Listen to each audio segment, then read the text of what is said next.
All right, so I am joined here with my dad on the couch here. This is kind of a different scene for us. Uh, Kind of what we're doing here is we've been getting some questions from viewers, voiceover talents like yourself. Maybe you're not a voiceover talent. That's just fine. But we thought we would do this in a little bit more of a laid-back, non-produced way. So we had a woman named Leah get a hold of us, and we were just going to go through her question. She emailed us.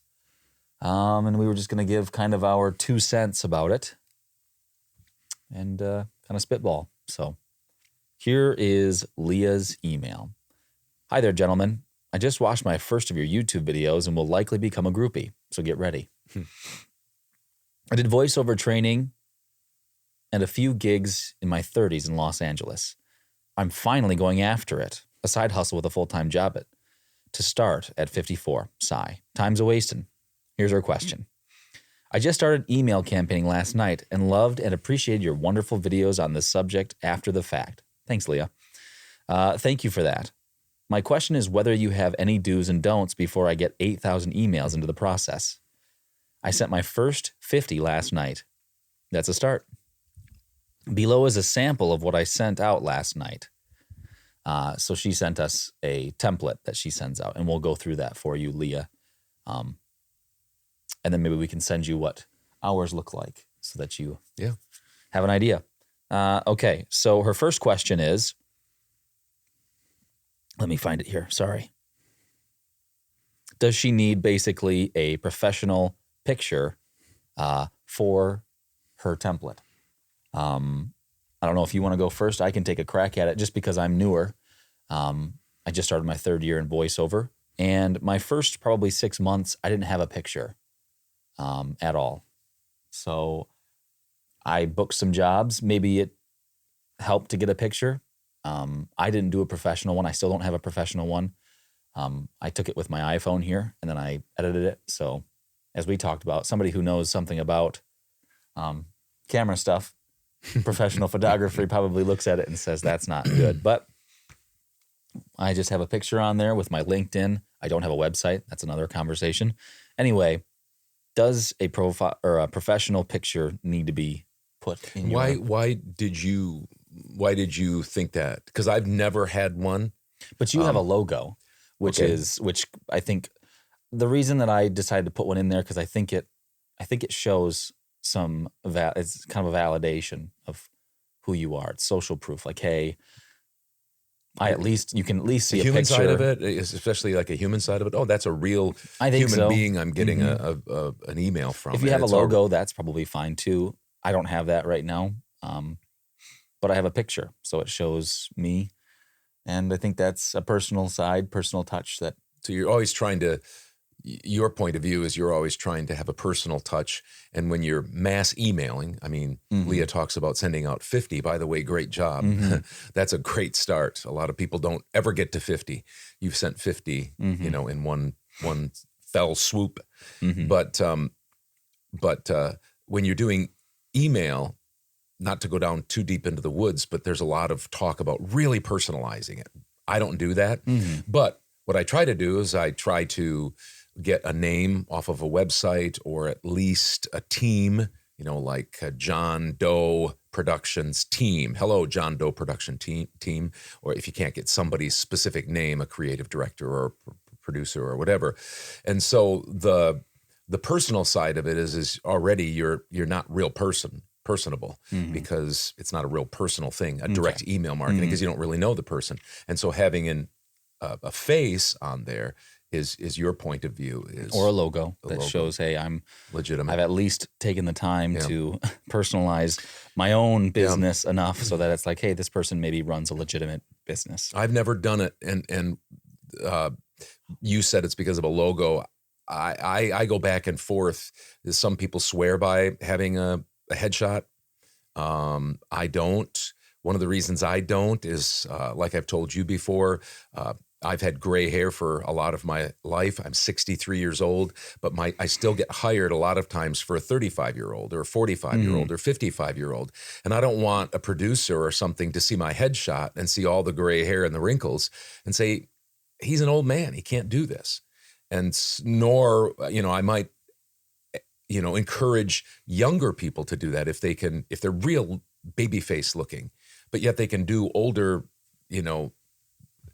voices. I mean, you have a lower voice. Yeah. You can do better than a lot of the younger guys that are in their upper 20s like you because they have higher voices. So you can maybe pass for a 35 or so. So that would be the other side of it, is just being careful that you don't get kind of put into a box. Yeah. So basically, I think what we're saying is you don't necessarily need to have one right away. Basically, what we're saying is that you don't maybe need to. You don't have to, kill yourself over it. I know that's kind of not a great way to say it, but you don't have to worry about maybe so much. Yeah, beat yourself up if you don't have one. I didn't have one for at least 6 months. The reason I used mine was because I actually was on Fiverr, and you need a profile picture, so I tried to make it look somewhat professional. So then her next thing is she says that she doesn't have a website. I also don't have a website. I've been doing voiceover this is my 3rd year, and I still don't have a website. There's talk about how some people think you need to have a website. Same thing there. I've proven, at least at this point, it might help boost my my business if I were to have one. Right now, I've been getting plenty of work without one. So that's something in the future that I'll think about getting. I had a website for quite a few years until it got hacked so much that now it's just like destroyed. And so people will contact me every once in a while, say, hey, how can you be in voiceover if you don't have a website? Well, I've done enough business that I don't personally need one. I'm going to probably try to get one up. But I think what it does is it's a landing spot. In my humble estimation, it's a landing spot for your demos and your contact stuff. I don't think people, unless you're on there all the time and just a total master of creating content, I just don't think that you're going to get high enough in the Google searches and stuff to really make a difference. That's my opinion. So have it be a real simple, if you're going to get one, a landing page for your demos, contact information, maybe your professional headshot, your logo, some things like that, and maybe drive some people to that. But it more just shows, again, you're in here to stay. You're not a fly-by-night person that just decided, well, I'll try voiceover. And you didn't plan it all. So having a website shows I'm in the game. I think that's what I would say. So then she talks about a little bit her method to her madness of so I'll read her template for us. Hi, I'm a Los Angeles trained voiceover actor who returned home to the Deep South to be close to family. I just wanted to introduce myself and send a link to my commercial demo for your consideration. I have a sound-treated, professionally equipped recording space and would be honored to be added to your roster should ever you have a need. Thank you so much, and I hope we will be able to work together at some point. And then she lists her demo, which I do the same thing. I use SoundCloud. I put that on there. It doesn't look spamish. We've talked about that. If they want your MP3 files, they'll ask for it. Your demo's in MP3 form is what I'm saying. Yeah, don't send MP3s right away or WAV files because people will just get rid of them because they look like spam attachments. Go ahead. Well, I was just wondering if you're going to break that down just a bit.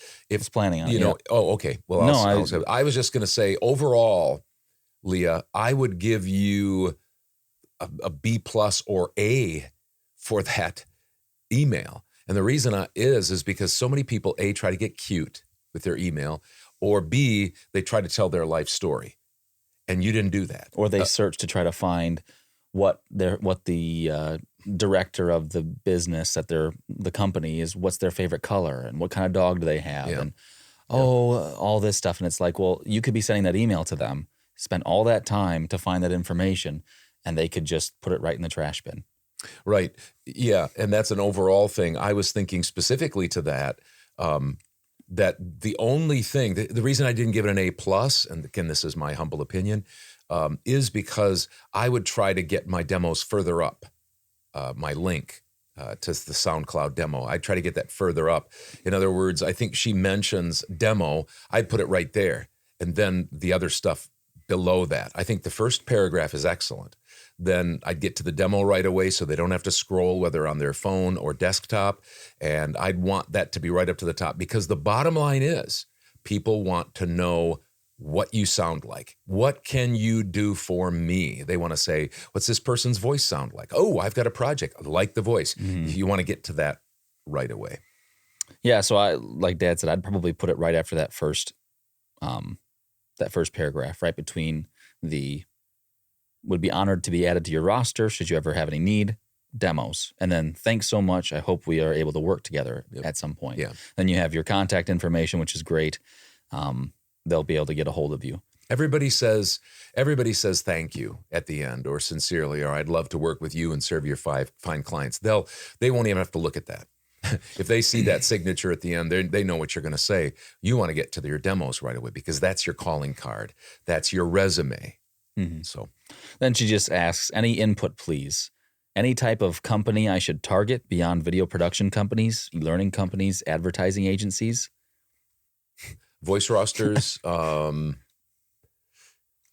you can target more. You can say animation companies that use voiceover, video production companies that use voiceover, video game producers that use voiceover, IVR, all sorts of different things. You can just whatever uses voiceover, then you can just Google that.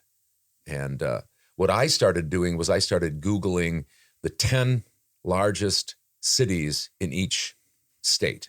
And then I just went through Los Angeles, video production companies. And in Los Angeles, there's 20 pages of them. I mean, it can take you a month to get through them. And so, just continuing on with that and then putting in different keywords. Mm-hmm. But yeah, I think she's got a great start. I think she does. For one thing, 50 is so much better. We looked at a recent survey and most people are doing at the most 1 to 2 touches, direct touches a day. And you did 50. Yeah. So you'll go somewhere if you keep that up.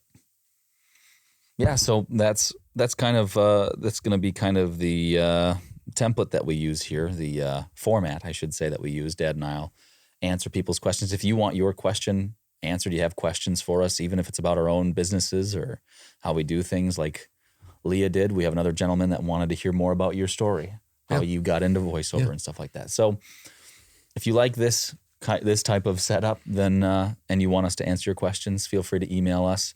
You can email me like Leah did at hudsonbarsness@yahoo.com, or you can just comment below one of our videos and we can take care of it. If you have any problem with us doing it